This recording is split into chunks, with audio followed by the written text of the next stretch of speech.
Little girl secretly went to the cemetery every night, camera caught it and no one could believe it.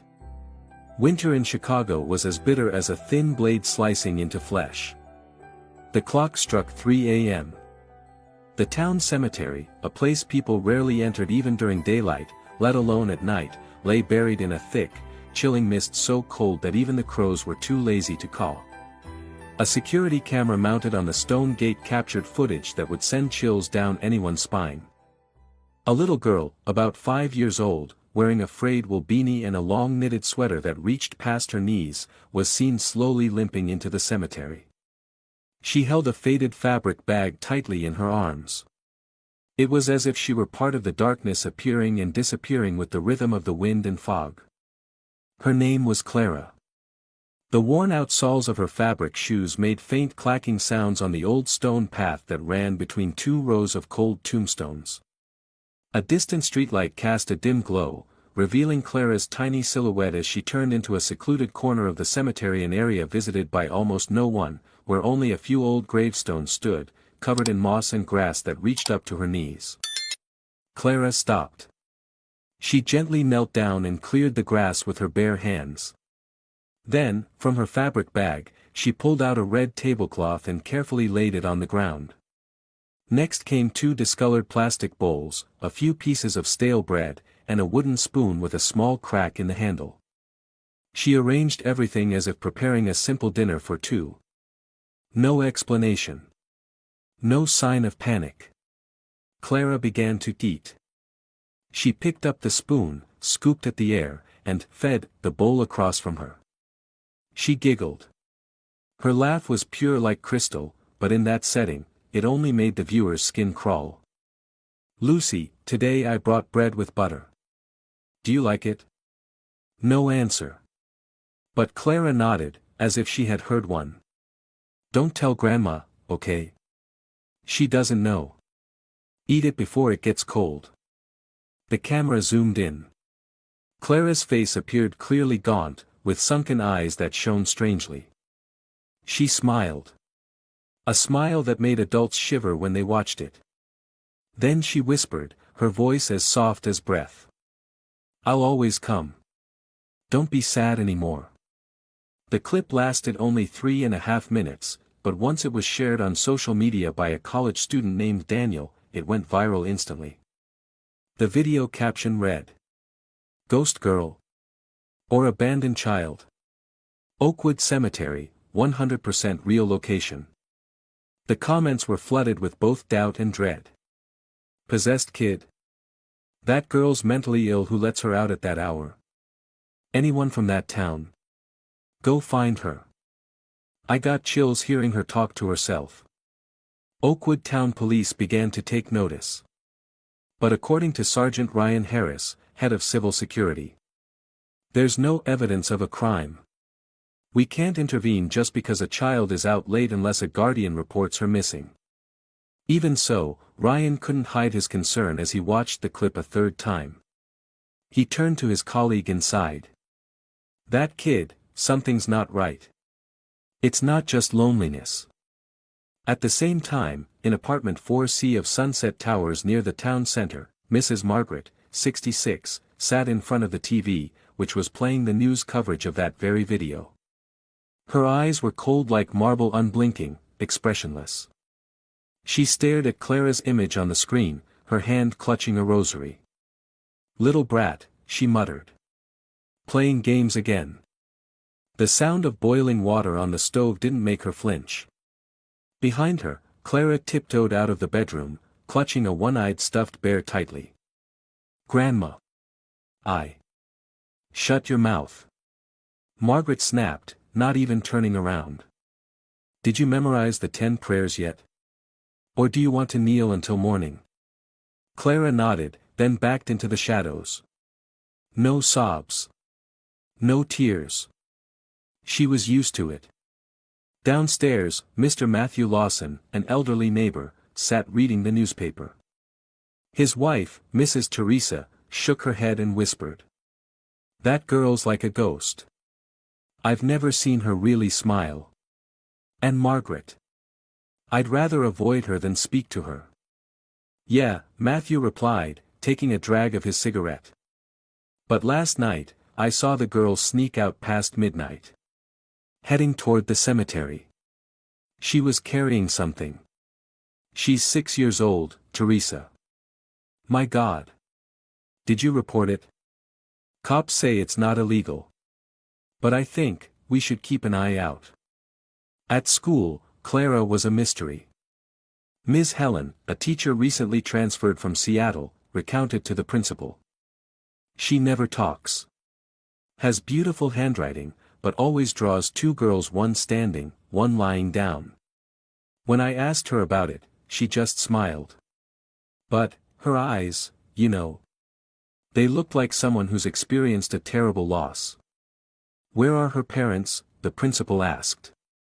Nowhere to be seen. Only the grandmother.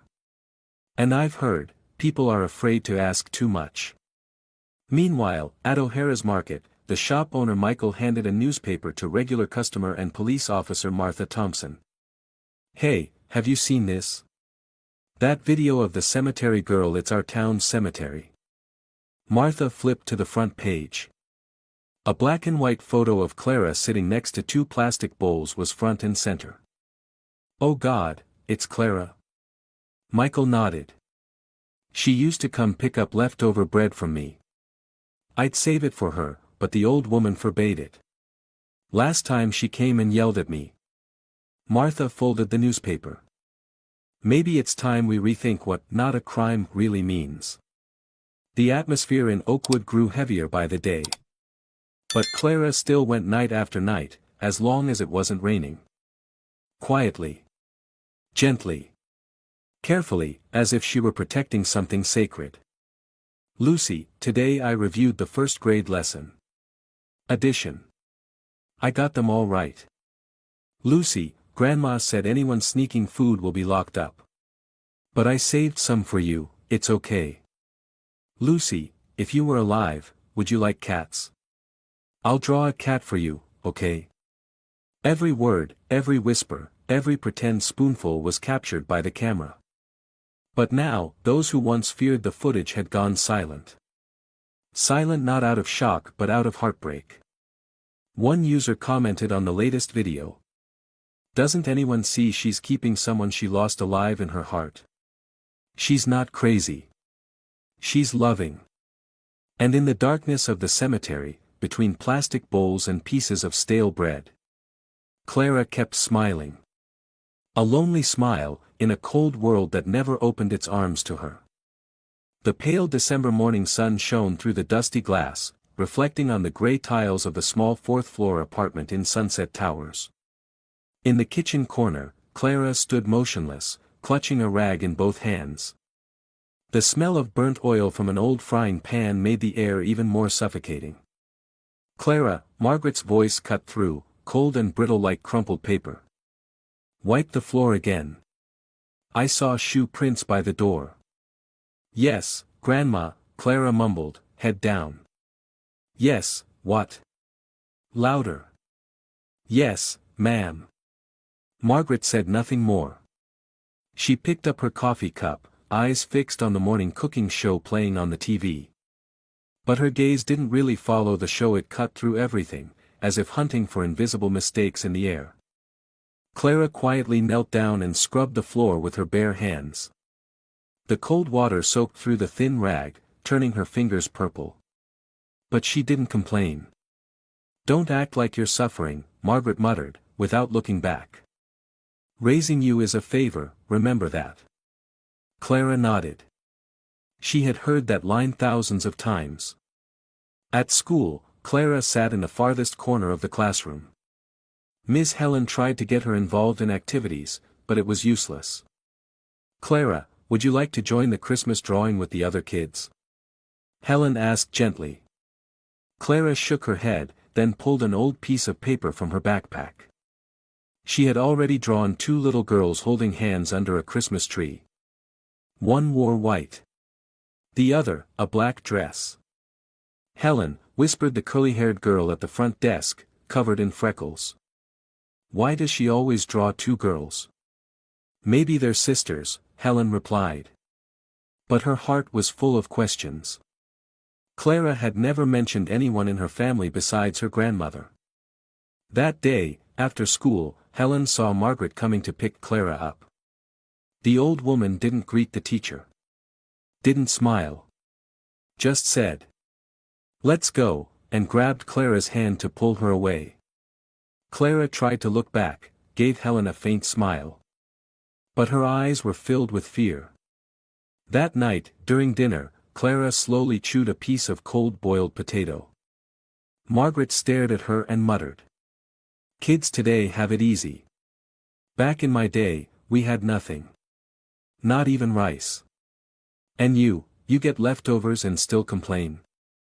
"I'm not complaining, Grandma. I'm just cold." Smack. The slap echoed. Clara fell backward, tears spilling. But she bit her lip and didn't cry. Margaret growled. "Cold. Cold is when you're curled up outside in that damn cemetery. You want that instead." Clara shook her head. She lowered her face and wiped the blood at the corner of her mouth with her sleeve. "Good. Then wake up early tomorrow to wash the blanket. Tonight, memorize chapter 9 of the liturgy book." "I already studied it, Grandma." "Then read it out loud." Clara swallowed hard, her voice trembling. When the soul longs for the light, only obedience and gratitude can redeem the lost child from hell. "That's enough," Margaret cut her off. "Shut your mouth." In the darkness after dinner, Clara sat curled up on the bed. She pulled a hidden piece of paper from under her pillow, a drawing of two little girls eating cake. Below it, in scribbled handwriting, "Lucy, I miss you. Lucy." She whispered, "Grandma doesn't know you. You have to hide. I'll protect you." At O'Hara's Market, Michael spoke to Officer Martha Thompson, who still had doubts about Clara's situation. "Yesterday, that old woman came in here yelling at me for giving Clara leftover pastries. I told her, they were going to be thrown out anyway. Let the kid have them, what's the harm? She glared at me and said, 'I'm raising her. Not here for your charity.' Then she smashed the whole bag of pastries on the floor." Martha frowned. "Has anyone actually seen Clara being hit?" Michael shook his head. "No, but once I saw her standing outside for almost an hour in the wind. No gloves. Her lips were purple. I'll talk to Ryan again. We need to revisit that family's file." Clara grew up in a house without laughter. Margaret forbade any form of noise, including joy. "You're not allowed to laugh out loud. Children who laugh too much get possessed by the devil. You're not allowed to talk to outsiders. They'll lead you astray. You're lucky you even get the food I give you. Don't ever touch anything in the fridge." Clara memorized every word. She went to school like a shadow, returned home like a prisoner. Every time she made a mistake, spilled water, forgot to fold a towel, she'd be forced to stand facing the wall for hours. Sometimes, in the middle of the night, she'd wake up from a nightmare and find Margaret sitting right at the edge of her bed, staring. Even sleep is a privilege. Only the dead don't need to sleep. One time, Clara dropped a glass while washing dishes. Shards flew everywhere. Margaret stormed out of her room holding a wooden stick. "You little wretch. Do you even know whose glass that was?" I'm sorry." The stick came down. Clara could only cover her head and cry silently. "That was your mother's. The only thing she left behind. And now you've ruined that too." My mother." Margaret froze for a second. Then she screamed. "Do not ask. You're not allowed to mention her." Clara collapsed to the floor, crying quietly. One rainy day, Clara was ordered to go to the attic to clean old belongings. Margaret locked the door behind her, trapping her there all afternoon. The dim light bulb above flickered like it was about to go out. Clara sifted through boxes, moldy blankets, and worn-out clothes. Then she saw it, an old, rusted tin box behind a broken suitcase. She opened it. Inside, a tiny baby shirt, embroidered with the name Lucy. An old ultrasound image showing twins. A crumpled paper, birth record, Lucy, 2:17 a.m., Clara, 2:19 a.m. Clara froze. Lucy, is real. She gently touched the baby's shirt, her hands trembling. The sound of rain on the tin roof beat like a pounding heart. Clara sank to the floor, clutching the tin box to her chest. That night, Clara hid Lucy's shirt in her backpack. She had made up her mind to find out the truth. But before she could hide it properly, Margaret caught her. "What is this?" Clara jumped, standing up in panic. I was just cleaning." "Stop lying. You went through forbidden stuff. Are you trying to summon that demon child?" "Lucy, she's my sister, isn't she?" Margaret fell silent for a second. Then she screamed. She deserved to die. She wasn't human. I told the doctor to let her die. And you should have gone with her. Clara was dragged to the cold storage shed and locked inside all night. No blanket. No food. No comfort. In the darkness, her lips turned blue as she whispered. "Lucy, now I know. You're real. You weren't forgotten. I'll find you, even if I die." The winter wind howled through the cracked glass panes, sounding like whispers in the fourth-floor apartment. Clara lay curled up in the shed, the faint light through the gap in the door casting onto her pale face. Every time she shivered from the cold, the baby shirt embroidered with "Lucy" tightened in her grip, the last remaining proof of the truth Margaret had buried. The next morning, when the door creaked open, Clara hadn't slept. She simply stood up quietly, avoiding Margaret's eyes. She said nothing. That silence was more frightening than crying. Margaret stared at her and growled. "If you ever mention that name again, I swear I'll send you to her." Clara didn't answer. She walked toward her room, but there was no longer that empty obedience in her eyes. There was something else now, something Margaret had never seen in the little girl, Will. That afternoon, Clara went to school like every day. But this time, she didn't go straight home after class. "Clara? Why haven't you gone home yet?" Miss Helen asked, holding her coat. Clara hesitated. She pulled a folded paper from her backpack, the ultrasound photo she had hidden carefully.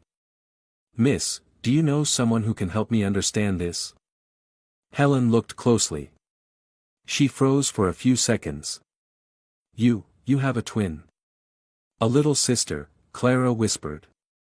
"Lucy." Helen held her hand. "Who gave you this paper?" "I found it. In old stuff. In the attic." Did you ask your grandmother?" Clara said nothing. Her eyes darkened. Helen sighed. "Okay. I'll try to help you.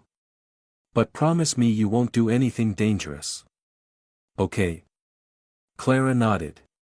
But she knew only she could do what needed to be done.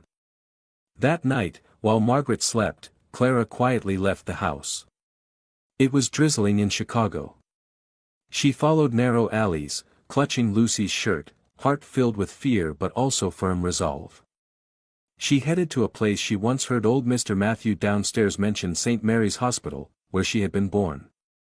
Though the hospital was now run down and about to be sold to a private clinic, the gatekeeper was still the same old man, Frank Wilson, who had worked there over 30 years. Mr. Frank was sitting at his station, eyes half closed. Hearing a soft voice, he opened them. "Mister, are you Frank?" He squinted. "Who's that?" "My God, who's this little girl?" "I'm Clara. I was born here. I need to ask, about Lucy." That name hit Frank like a strike to the heart. He stared at Clara for a long moment, then lowered his voice. "Come in. But quick. It's cold." He led Clara into the small security room. She sat on a chair, hands trembling. "I found this," Clara said, showing him Lucy's shirt. "And a birth paper. I'm a twin. But no one ever told me." Everyone's silent. "I want to know, where's my sister?" Frank looked at the little girl, his eyes dimming. After sitting in silence for a while, he began to speak. "Back then, your mother Sophie was a good woman. But she was weak, already in poor health when she got pregnant with twins. She was admitted early during the last month. The night she gave birth, the babies came 2 minutes apart. Lucy came first," Clara whispered. "Yes. But Lucy had a congenital heart defect. The doctor said she needed to go to intensive care immediately to stay alive. And then—" Frank closed his eyes, his voice dropping. "Your grandmother Margaret said no. She shouted, 'No money to save one that won't survive. Leave her.'" Clara clutched her chest. Her eyes widened, her throat tightened. "Your mother cried. Begged. But she was too weak to do anything. 3 days later, she passed, from postpartum complications. And Lucy, the doctors said, didn't make it through the first night." "And, where was she buried?" Frank stood up silently. "Follow me." Oakwood Cemetery appeared again, this time under the dim, yellowish glow of a few lights. Mr. Frank led Clara past rows of graves, toward a secluded corner near the stone fence. Here, he pointed to a nameless stone, covered in moss. No ceremony. No headstone. Just grass and dirt. Clara knelt down, placing her hand on the cold ground. "Lucy. I'm here," she whispered. No tears. Just a whisper. "Don't be cold. You have a name. You're Lucy. You're my sister." Mr. Frank pulled from his coat pocket a small piece of fabric embroidered with the letter L, now faded. "Your mother left this behind. I kept it, waiting for the right person." Clara took it. Her eyes welled up, but not a single tear fell. The next day, Clara returned home before sunrise. She tried to mask everything with her usual silence. But as she stepped into the kitchen, Margaret was already sitting there, holding Clara's forgotten birth record. "Come here." Clara stood still. Her hand clenched tightly. "I told you not to dig up the past. You're a stupid little fool. You killed my sister," Clara said. For the first time in her life, her voice didn't tremble. "Killed. I saved this family from shame. You think if that freak had lived, my whole name wouldn't be dragged through the mud?" "My sister was a person," Clara hissed. "A human being. Don't talk like a lunatic. You eat my food, live in my house, and now you dare talk back to me?" Margaret lunged at her, raising her hand. But Clara didn't flinch.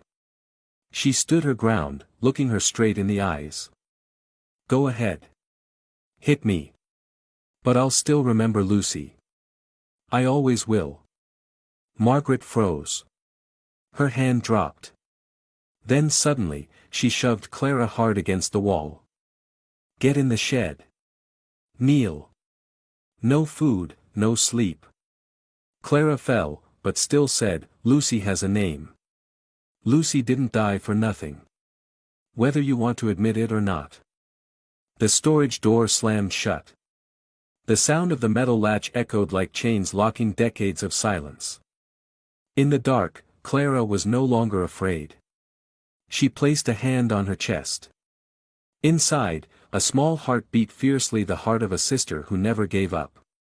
And another soul, still lingering in that overgrown graveyard, was beginning to stir, little by little. A fine drizzle persisted through that morning, as if the sky over Chicago wept for what Clara was about to learn. In her hands, an old wool scarf was soaked with dew and rain, but she wouldn't let go. It was the only thing keeping her warm while her heart froze under the weight of truth. Clara stood quietly outside the gate of Oakwood Cemetery, where Mr. Frank still worked part-time as a groundskeeper. His figure in a raincoat, broom in hand, sweeping dead leaves beneath the gray pines, looked as weary as the memories that burdened him. "Mr. Frank." Clara called softly, her voice quieter than the rain. He stopped and looked up. Upon seeing her, he hurried over, covering her head with the flap of his raincoat. "Clara. My goodness, what are you doing here at this hour? You're soaked." "I had to see you," Clara whispered. "I need to know everything." Frank let out a deep breath, gripping his broom tighter. "Let's go inside the guard shack. Come on." The small tin-roofed room had cracked walls stained with moisture. But inside, there was a pot of hot tea. Frank poured 2 cups and placed one in front of Clara. "Drink. It'll warm you up." Clara sipped lightly. Then looked up, her eyes steady. "I want you to tell me everything. What happened the night Lucy died?" Frank closed his eyes. He pulled a chair and sat across from her. His hands trembled, and his voice rasped as if dragged from the deepest parts of memory. "It was a winter night like this. Your mother, Sophie, was admitted in critical condition. Fetal distress. Both babies were weak, but your sister Lucy, she didn't cry when she was born." "She didn't cry?" Clara asked, lips pressed together. "No. The doctor put her on a breathing tube, said she needed the NICU right away. But Margaret, who had just arrived from town, stood in the doorway to the emergency room." "What did she do?" Clara's fists clenched. "She yelled, 'No money for a freak. Just save one.' And their mother? If she's still breathing, let her figure it out herself." Frank clenched his knee. "We were in shock, but no one dared to intervene. The hospital back then lacked laws, lacked staff. The decision belonged to the next of kin." "And the doctor agreed?" Clara trembled. Dr. Thomas protested. He shouted, "This is a human life." But Margaret threatened lawsuits, accused him of malpractice. In the end, Lucy was never taken to the NICU. She lay alone, in a silent incubator. Clara burst into tears. Silent sobs, just tears streaming like a broken dam. "And my mother?" she asked, choked with emotion.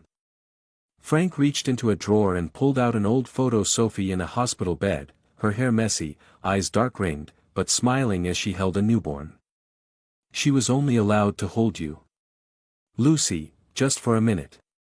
3 days later, she slipped into a coma from sepsis. She died without saying a word." She let my mom die," Clara whispered. Frank nodded slowly. "And Lucy, no one claimed her. No funeral. I was the only one in the morgue who carried her to the cemetery. Buried her in secret. No name. No one cried. Do you know exactly where her grave is?" He stood up. "Follow me. It's time you met your sister." The wind picked up as they walked toward the northwest corner of the cemetery, where wild grass had overgrown, nameplates had rotted away, and a row of neglected earth lay untouched. Frank pointed. "There. Under that flat stone. There's a small shell engraving. I carved it myself, to remember." Clara knelt, brushing away the moss. Beneath her fingers, a faint shell shape appeared, rough and crude, but heartbreakingly clear. "Lucy," she whispered. Frank stepped back, giving her space. "I'm here, little one," she said, resting her cheek on the cold earth. "You're not invisible anymore. You have a name. Someone remembers you." Clara pulled from her coat pocket a drawing, 2 sisters standing in front of a cemetery. Above them, a line of text read, "Lucy is real. I'll make you a new headstone. I promise." The wind blew through her thin coat, but Clara didn't feel cold anymore. She looked up at Mr. Frank.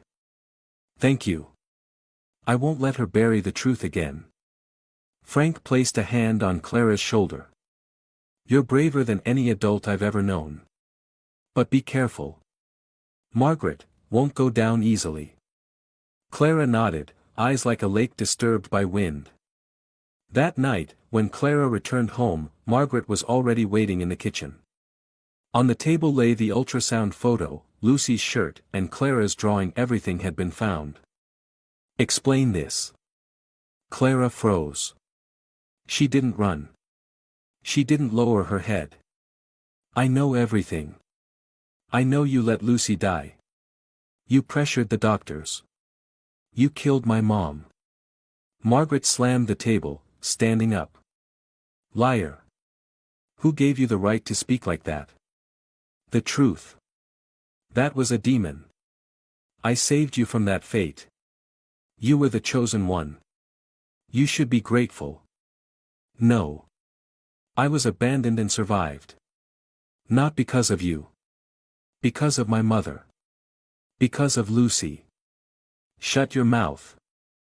Margaret lunged, grabbing Clara's hair and yanking her down to the tiled floor. You went to the cemetery. You drew that filth. Trying to shame my family. Clara struggled to sit up.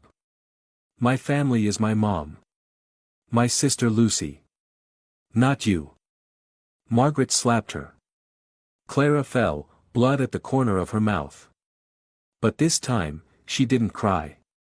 She just stared straight into the eyes of the woman who had stolen her childhood and her blood. I will tell the whole world. About Lucy. About my mom. About you. Margaret panted, eyes wide with panic. She was no longer the hardened woman of before, but a soul haunted by the ghosts of the past. Clara stood up, step by step, retreating toward her room. In her hand was Lucy's photo. And in her eyes a spark newly lit, small but capable of burning through the darkness. Since that night Clara faced Margaret without fear, something inside her had changed. It wasn't loud rebellion. It wasn't childish defiance. It was quiet resolve. As if within that frail girl, a new soul had awakened, a second soul, no longer alone. Clara began preparing for her first dinner with Lucy. That night, after Margaret had taken her sleeping pill and drifted into an uneasy dream, Clara quietly slipped out of her room, carrying an old cloth bag with 2 plastic bowls, a piece of stale bread, and a tablecloth. The cold cut through the air like a blade. But Clara didn't shiver. Her small feet, already used to night winds and darkness, led her to the corner of the cemetery where Lucy rested. Sis, Clara whispered as she sat beside the nameless headstone, I brought dinner. She spread the tablecloth on the ground and carefully placed the 2 bowls. She broke the piece of bread in half, placing a bit in each bowl. Her hands trembled slightly, but not from fear, from emotion. I found a poem. Can I read it to you today? Clara pulled a small piece of paper from her coat pocket, the handwriting neat and careful. There lies a little girl. Hidden beneath the grave. No name, no one remembers. But her sister always stays. She read slowly, her voice like wind slipping between the gravestones. Lucy, can you hear me? Clara smiled, then tilted her head, as if waiting for a response from the other side. Do you like this poem? I do too. The first night passed like that, cold, sharp, but gentle. No spirit appeared, but Clara didn't need one. She already felt her sister's presence. In the days that followed, Clara continued to have dinner with Lucy. Each time with a different meal: cold rice, leftover bread, sometimes a sliced apple. Lucy, today I drew 2 pictures. One of us at the beach. One of you in a white dress. Which one do you like more? Don't worry. I folded the tablecloth nicely. Grandma won't notice. I'm sorry I couldn't protect you. But I won't let you be forgotten. And so, Clara turned these seemingly insane meals into sacred rituals, a connection to a piece of her flesh and blood taken away at birth. She taped drawings to the stone, changed the tablecloth weekly, and always whispered as if truly talking to her sister.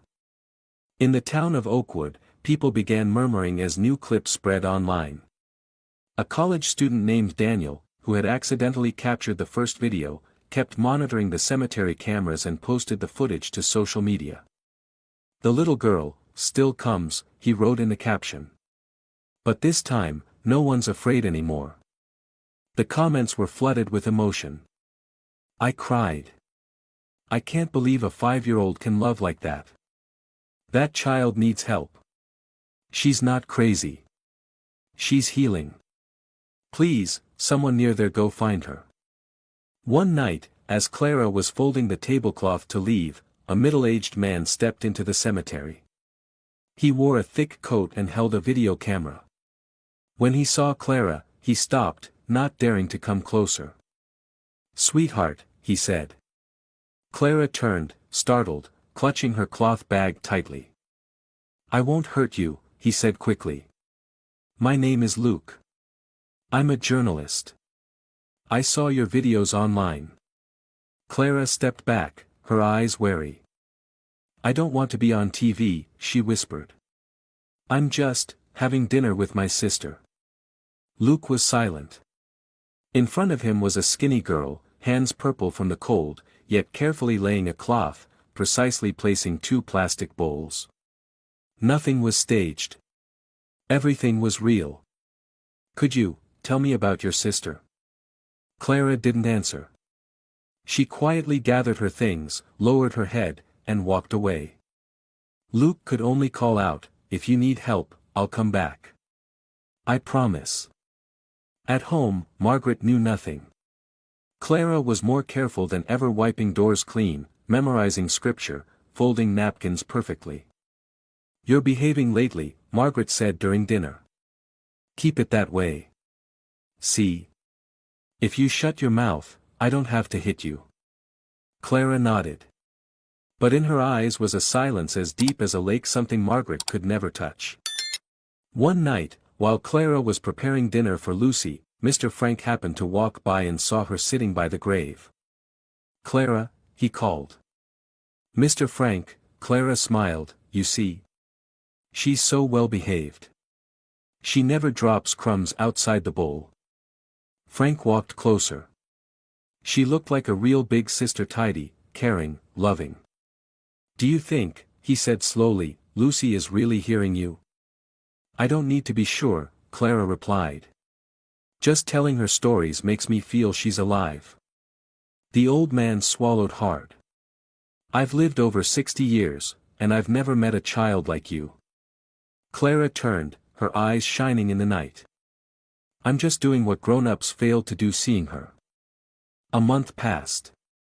The dinners became Clara's nightly ritual. The townspeople, once distant, began to take notice and feel compassion. Mrs. Teresa, Mr. Matthew's wife, told her church group friends. "I saw the girl taping drawings to the grave. One day, it was pouring rain, but she sat there reading poems. Her face soaked, but she was smiling." "Does no one ask who she lives with?" an elderly woman asked. "Her grandmother. But people say she's cruel. Doesn't let anyone near. That child lives like in a glass box." Some wanted to report it to the authorities. But no one had solid proof. Until one day, the cemetery camera captured a moment, Clara kissing the stone, then placing her hand over her chest. "If you can hear me," she whispered, "I promise I'll make everyone remember you. You're not a ghost. You're Lucy." That moment, posted by Daniel under the title, "The Child and the Forgotten Soul," caused a storm online. No one called Clara possessed anymore. They called her the sister who never forgot. And in Oakwood, on the coldest nights of winter, a child still sat silently in the cemetery, spreading a tablecloth, sharing cold bread, and talking to someone the world once rejected. One cold gray morning, when dew still clung to car windows and sparrows hadn't yet begun to chirp, a small silver car stopped in front of Oakwood Elementary School. A young woman in a long khaki coat stepped out, holding a recorder and a stack of documents. Her name was Amy Whitaker, 27 years old, a journalism intern for the Daily Herald. She had followed Clara's clips for the past 2 weeks, each time watching with a lump in her throat. She couldn't stay silent. Amy walked into the principal's office and flashed her press badge. "I'd like to speak with the homeroom teacher for Class 1A. A moment later, Ms. Helen entered, visibly cautious.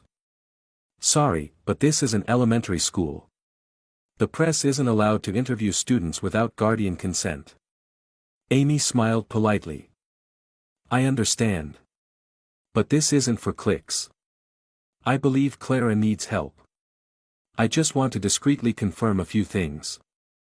Helen hesitated, then lowered her voice. "I've noticed odd things too. Clara is very sweet. But she always has bruises we can't explain. And she draws, always 2 children." Amy opened her phone, showing Helen a photo. "These ones, right?" Helen gasped. "Oh my God. Yes. Those are the ones she tapes to the grave." Amy whispered. "I need to meet Clara. Just for a moment." During recess, Amy stood quietly at the far end of the yard. As Clara passed by, holding her backpack, eyes fixed on the ground, Amy gently knelt down. "Hi Clara. I'm Amy. I saw your drawings, they're beautiful." Clara looked up, eyes wary. "I'm not a bad person. I know about Lucy. I saw you having dinner with her." Clara stepped back half a step. "You're not supposed to talk about that. Grandma doesn't allow it." Amy sat down to match her eye level. "Well, have you drawn anything new? Can I see?" Clara was silent. Then from her bag, she pulled out a folded drawing. Inside was a picture of 2 children sitting by a grave, with the sun rising behind them. "I named it, the first morning I was known." Amy couldn't speak. She just nodded, hands trembling as she took the drawing. "Clara," she whispered, "would you like to have dinner with Lucy, somewhere warm?" Clara looked up. "Will she have sunlight?" "Yes. Sunlight. And people who believe in you." That afternoon, Amy drove straight to the city's Child Protection Center. She knocked on the office door of Martha Palmer, a seasoned social worker. "There's a little girl living in hell," Amy said. "I can't wait any longer." Martha carefully flipped through the file Amy handed her. "Clara Bennett. No parents, legal guardian is Margaret Wilson. Any record of abuse?" "Not yet. But we have footage. Testimonies from neighbors. Witnesses. We'll need to verify everything. Then I'll go with you. I'll help bring her into the light." But in the apartment on the 4th floor, Unit 4C, Margaret had already caught the scent of danger. Online, Clara's video had gone viral across news outlets. Her thin, pale face, those bright eyes appeared in dozens of articles. "The little girl who dines with the dead, the secret of Oakwood Cemetery." Margaret slammed the phone down on the table. Her eyes bloodshot. "You little bitch," she hissed. "You've humiliated me in front of the whole world." She stormed into Clara's room, yanking the blanket off the bed. "Get up. Now." Clara opened her eyes. "What is it, Grandma? Explain. What lies did you tell those tabloid reporters, huh?" "I didn't tell them anything. They just saw Lucy." "Lucy, Lucy." Margaret screamed. "I should have thrown you out with her from the start. I'm not a doll you can keep and throw away." Smack. The slap echoed down the hallway. But this time, Clara didn't cry. She stood up, looking straight at her.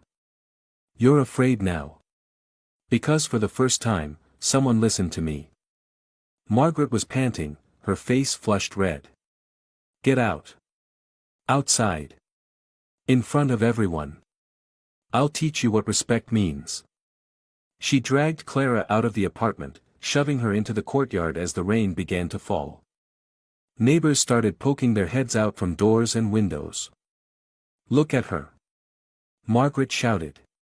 "This is the girl who shamed my family. Ungrateful. Crazy." Clara stood in the middle of the courtyard, clutching a torn stuffed bear.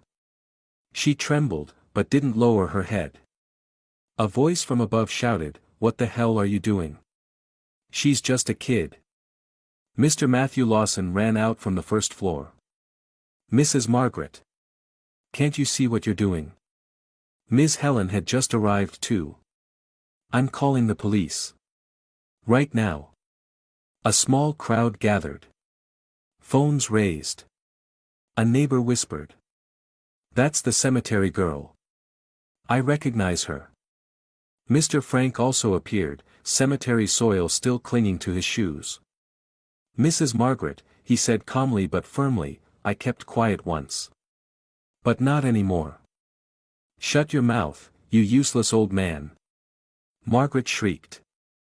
"You let a baby girl die," Frank continued. "I was there. I saw it. And today, I will speak." 20 minutes later, 2 police cars arrived. Sergeant Ryan Harris stepped out, along with social worker Martha Palmer. "Mrs. Margaret Wilson," Ryan said, "we need you to cooperate in an investigation regarding child abuse and psychological harm." "Nonsense. You're taking her word over mine. We have testimonies. We have video evidence. We have hospital records." Ryan held up a folder. "You're coming with us." Clara stood beside Martha, still clutching the teddy bear. "You'll be okay," Martha said gently. "No one will hurt you again." Clara didn't speak.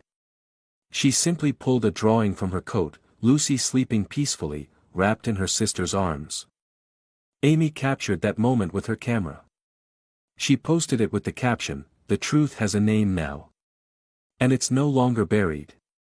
Inside a small interrogation room at Oakwood Police Headquarters, with white painted walls, cold metal chairs, and a flickering fluorescent light like the heartbeat of guilt, Margaret sat with her arms crossed, expressionless. Across from her was Sergeant Ryan Harris, with social worker Martha Palmer beside him, holding a pen and voice recorder. "Mrs. Margaret Wilson," Ryan began, "you're under investigation for prolonged psychological abuse and obstruction of medical care access." "I have nothing to say," Margaret growled. "That brat is imagining things. She's insane. Making it all up." Martha looked up calmly. "We have footage from the cemetery cameras. We have statements from neighbors. And from Mr. Frank, who witnessed what happened at St. Mary's Hospital." "That drunk old man?" Margaret sneered. "He's not credible." Ryan pulled out a document from the file. "This is a copy of the birth record, Clara 2:19 a.m. Lucy 2:17 a.m. Twins. The whole town knows you only raised one. Lucy was a demon baby." Margaret slammed her hand on the table. "She was deformed. Dying was a mercy." "No one has the right to decide that," Martha replied, her voice sharp as a blade. "You are not God." "And what about their mother?" Margaret spat. "She was weak, sobbing, gave up. I kept one alive. Wasn't that enough?" Ryan looked at her silently. "Save that for court. Your attorney will be appointed shortly." Meanwhile, in another room, Clara sat sipping warm milk, wrapped in a purple wool blanket Martha had brought. She asked no questions. She just sat quietly, holding her drawing of Lucy. Martha entered and gently sat beside her. "Are you cold, Clara?" She shook her head. "Not as cold as the storage room." Martha held her hand. "You won't have to go back there anymore." Clara turned to her. "Will she be arrested?" "She'll be investigated. And banned from caring for children. No one has the right to hit you anymore." Clara didn't smile. She just nodded. Then pulled out a folded piece of paper. "I want Lucy to have a real name. On her headstone. Can we do that? Martha took it.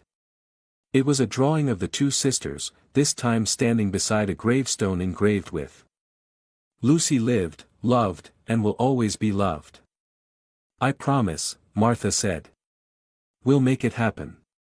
The next morning, Clara was taken to the Sunshine Haven Children's Center, a large house full of sunlight, a small garden, and caretakers who knew how to smile. Clara stepped inside, quietly observing every corner. A blonde girl greeted her. "What's your name?" "Clara." "Wanna play blocks with me?" Clara shook her head. She wasn't ready. She needed time. A caregiver named Lucy Harrison, who happened to share the same name as Clara's sister, led her into a cozy, tidy private room. "What color would you like for your new bedsheets?" Clara looked around, then whispered, "Purple. Like my sister's scarf." Lucy Harrison smiled softly. "Purple it is. If you need anything, just let me know." Clara turned away. Her eyes began to well up. But this time, it wasn't from pain. Meanwhile, social media exploded after Amy Whitaker's series of articles. Across news outlets, the story of "the girl who dined with her sister's soul" was shared tens of thousands of times. One user wrote, "I used to think she was disturbed. Now my heart's in pieces." Another said, "Someone please help her rewrite the first chapter of her life." A short video of Clara placing her hand on the grave, whispering, "Sister, you won't be forgotten anymore," was reposted with the caption, "Love doesn't need to be alive to exist." In a law office in Chicago, a middle-aged woman sat before a screen, her hand gripping the computer mouse. Her face bore the marks of exhaustion, but in her eyes burned a fierce light. Her name was Isabel Morgan, 42, an attorney who had lost her own newborn daughter during a difficult birth 9 years earlier. She stared at the photo of Clara, then at the drawing of the two sisters holding hands. Her heart clenched.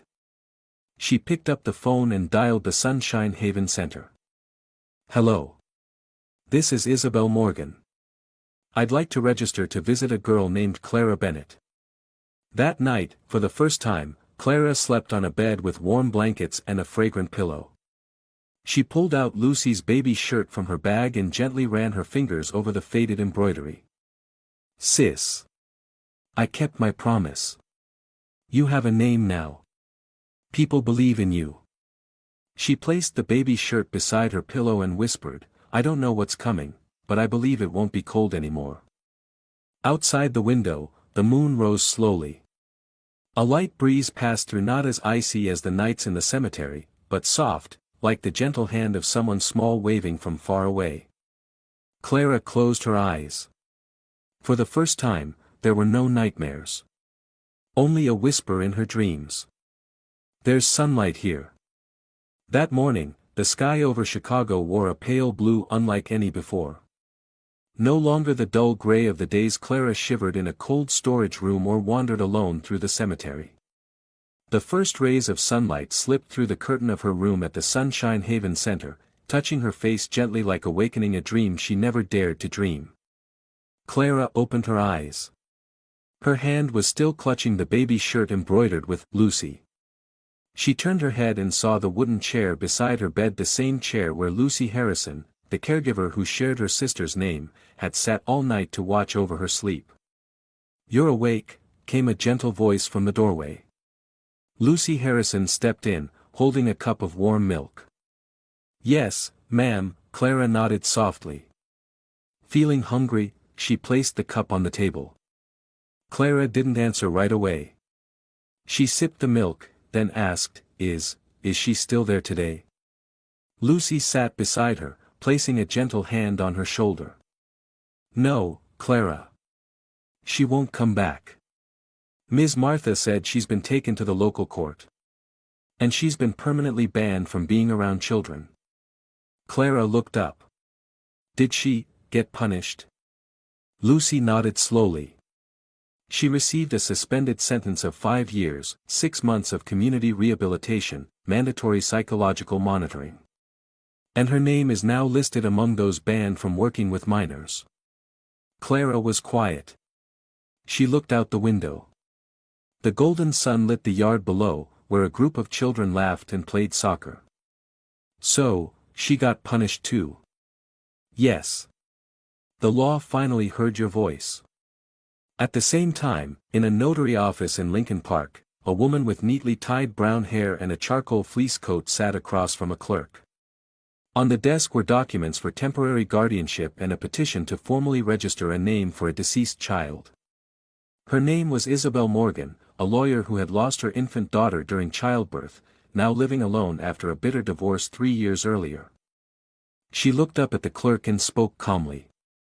I want to complete the official death registration for Lucy Bennett, born December 4, 2018, died the same day. No documentation was ever issued because her birth certificate was denied. I've obtained confirmation from the hospital and a witness. The clerk raised his brows, surprised. Are you a family member? Isabel paused, then replied gently, I am the one giving that child a name. The one who was forgotten. She pushed the papers across the desk. I've also filed a petition for guardianship of Clara Bennett, Lucy's twin sister. Have you met her yet? No. But I've read every word she's written. I've studied every drawing. I've listened with my whole heart. A few days later, at the center, Martha approached Clara. Someone special is here to see you today. She wants to be your friend. Clara tightened her grip on Lucy's shirt. Who is it? Her name is Isabel. She's a lawyer. But more importantly, she once had a daughter too. Clara looked at Martha and whispered, Do I have to say anything? You don't have to do anything. Just be yourself. Isabel walked into the sunlit room, holding a box of homemade pastries. Hello Clara, she said gently. I heard you like jam-filled cookies. Clara didn't speak. She simply looked at her carefully. Isabel sat down across from her, opened the box, and slid it toward Clara. You can have one if you want. No pressure.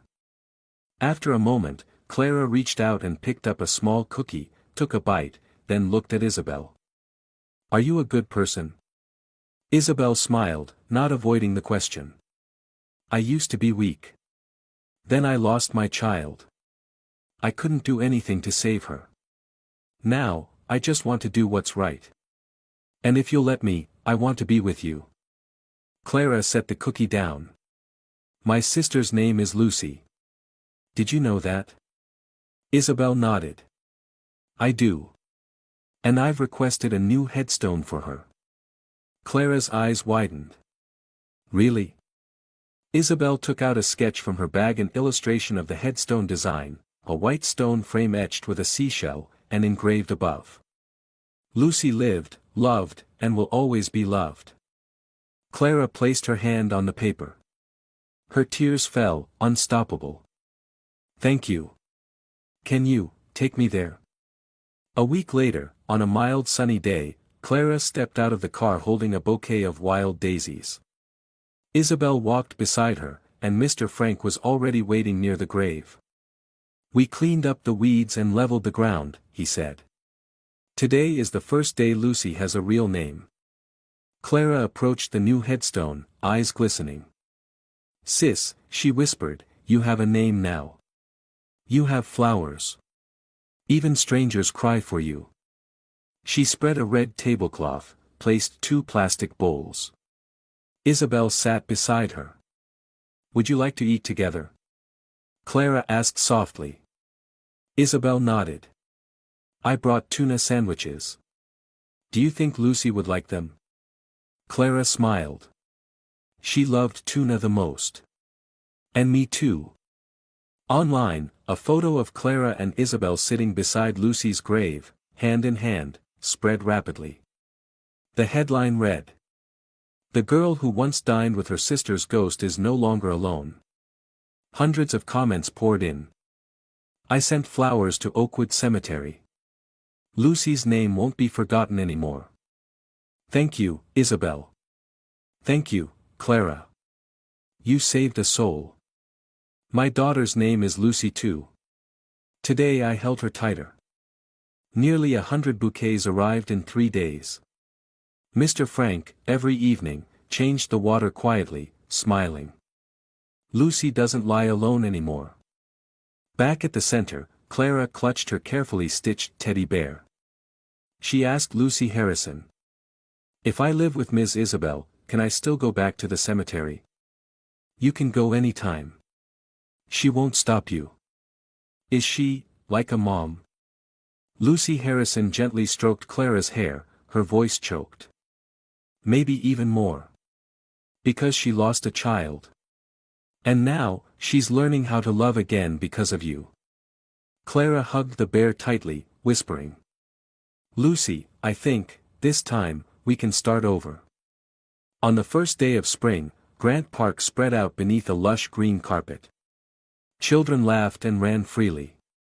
Kites danced across a sky as clear as glass.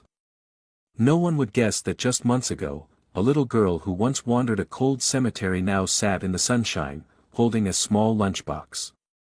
Isabel laid out the picnic cloth on the grass, smiling as Clara carefully placed 2 old plastic bowls down. You're sure you want to bring the old ones? She asked gently. Clara nodded, her voice clear. She never used the new bowls. I want her to try them first, here. Isabel said nothing. She quietly opened the food container, egg sandwiches, almond cookies, a bottle of fresh squeezed orange juice. Clara placed the bowls side by side, perfectly aligned. She pulled out a new drawing, 2 sisters holding hands under the sun, beneath a large tree. Ms. Isabel, she asked, do you think Lucy can really see us today? Isabel nodded. If there's any place a soul can reach, it's here. Clara sat down and poured a little orange juice into both bowls. Lucy, I promised we'd eat somewhere sunny. Remember? She tilted her head, as if listening, then smiled. What?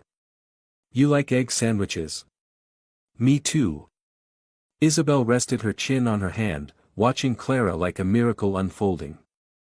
Can you tell me, she asked, what Lucy usually says to you? Clara closed her eyes, gently running her fingers along the plastic spoon. She doesn't speak loudly. But in dreams, she always asks, Sister, are you cold? I think she was worried when I knelt by her grave. Isabel gently took Clara's hand. And you warmed her with your love. Not everyone can do that. After the picnic, Isabel and Clara took a walk around the lake. The rows of oak trees swayed gently along the water's edge. Clara looked up. Mom, can I call you that now? Isabel stopped. In that moment, all the pain, regrets, and lonely years of the middle-aged woman seemed to vanish. She knelt down and embraced Clara. If you want to call me Mom, then I can be your mother. If you'll let me. Clara buried her face into Isabel's chest, her voice trembling. I've never called anyone Mom before. Well, give it a try, Isabel whispered. Clara stepped back slightly. Her eyes shimmered. Mom. The word left her lips as soft as breath. But in Isabel's heart, it thundered like the first storm of spring. She held the girl tightly, patting her back. From now on, I'm not going anywhere. I promise.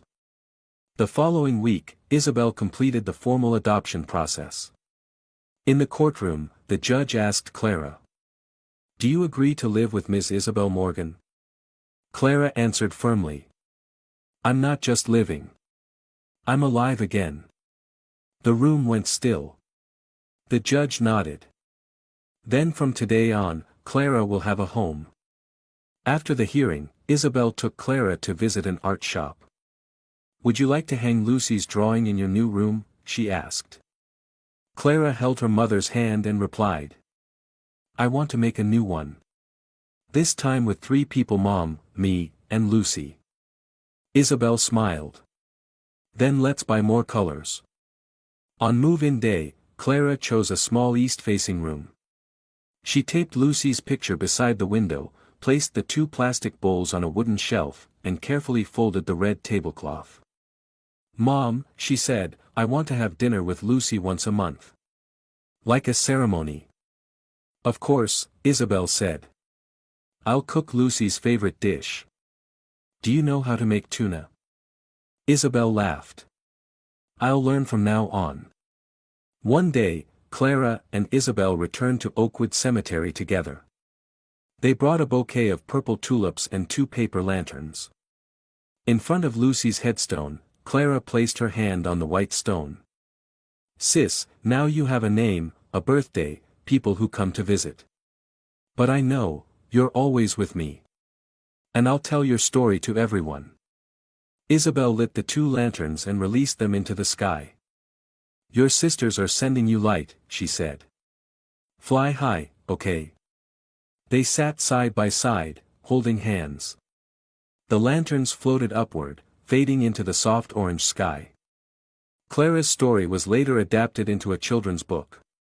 The authors were a group of university students who had followed her story, led by Daniel, the first to post the cemetery footage. The book was titled Lucy, the Girl Who Was Not Forgotten.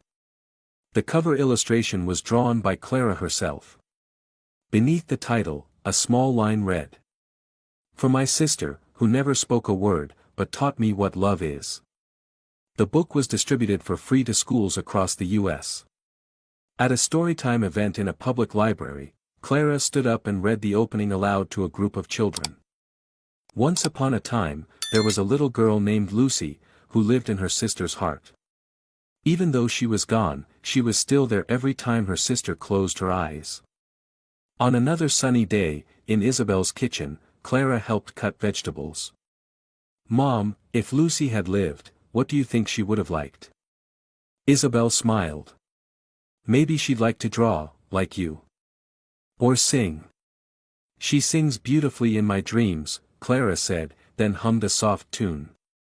Isabel sat down, listening to her daughter sing. In those short verses, she heard a childhood stitched back together with invisible threads of memory and love. "Do you think she's listening?" Isabel asked. Clara nodded. "I never sing alone." That summer, Isabel took Clara to the beach. For the first time, Clara saw the ocean for real, not just in pictures. She shouted, "Mom! It's salty." Isabel laughed. "Did you think the sea was sweet?" Clara ran along the sand, holding up her newest drawing, the 2 sisters building a sandcastle.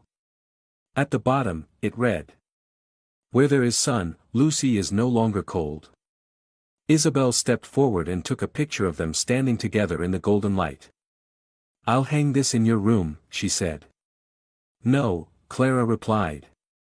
"Let's print it and hang it in Lucy's room by the window." Isabel looked at her daughter and felt that a part of Lucy's heart was living in Clara. She leaned in and whispered, "From 2 children no one protected, you've become light." Clara replied, "You were the first to believe in that light." That night, lying in her new room, Clara looked up at the ceiling where glow-in-the-dark stars shimmered gently. Outside the window, a soft breeze rustled the curtains. Clara closed her eyes and whispered, "Lucy, I'm going to eat with you again. But this time, we have Mom, we have sunshine. You don't have to be cold anymore." And in her dream, a clear little voice replied, "Sis, I'm full. You eat now." Clara and Lucy's story reminds us that real love can overcome even death, silence, and the deepest injustices. Children don't need magic, they need to be heard, believed, and loved at the right time. Wounds of the soul, when healed through empathy and justice, can become a source of extraordinary strength. And above all, no one is born invisible. Every person deserves a name, a place, and to be remembered with a truthful heart. If you enjoyed this story, we invite you to give it a like and subscribe to our channel. Your support motivates us to keep bringing heartwarming stories almost every day. We are very grateful for your support. See you soon.